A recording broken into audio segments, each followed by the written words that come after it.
The QS2 is APsystems' third-generation microinverter, designed to support the highest power modules today, with a maximum DC input current of up to 20 A. The QS2 offers an output power of 2200 VA and can connect up to 4 high-power modules. Beneficial from the new architecture, QS2 features 4 independent MPPTs. The AC output voltage is single-phase 230 volts, and the rated AC output current is 9.6 A. The maximum DC input voltage of QS2 is 60 V. In addition, it provides 96% peak efficiency. Each branch can connect a maximum of 2 devices. You can find the parameter information on the label at the front of the QS2 inverter. Next, we will explain how to install QS2. Before installing the product, check whether the accessories are included and prepare the necessary tools for installation. Confirm the local power grid voltage matches the value rating on the APsystems microinverter label.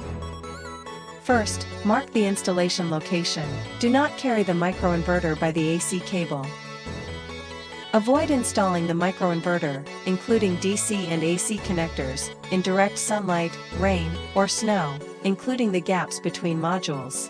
And ensure sufficient ventilation and heat dissipation space around the microinverter. There are 3 grounding methods for the QS2 microinverters. First, by grounding washer attached, it can connect to the racking to ensure proper earthing. The grounding washer should face down and press against the racking. Second, by grounding copper wire, you can secure the grounding copper wire by the grounding lug. It is essential to ensure that the racking is properly grounded. Last, grounding can be done by connecting the ground wire from the bus to the grounding rail. Connect microinverters to the AC bus cable, align the AC bus connector with the inverter's AC connector and connect them, and ensure you hear the click to confirm a secure connection. When connecting the DC side, do not connect the positive and negative DC connectors of the same module to different input channels. When plugging in the DC cables for the first time, the microinverter's indicator light will flash green 10 times to indicate startup.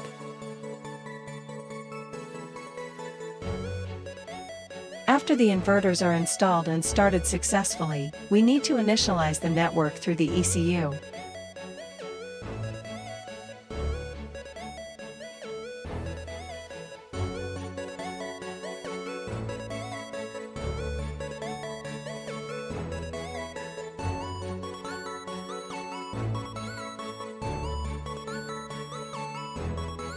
Open the ID Management section in the Workspace of the EMA Manager app. You can add the inverter serial number, UID, by scanning the barcode on the diagram or enter them manually.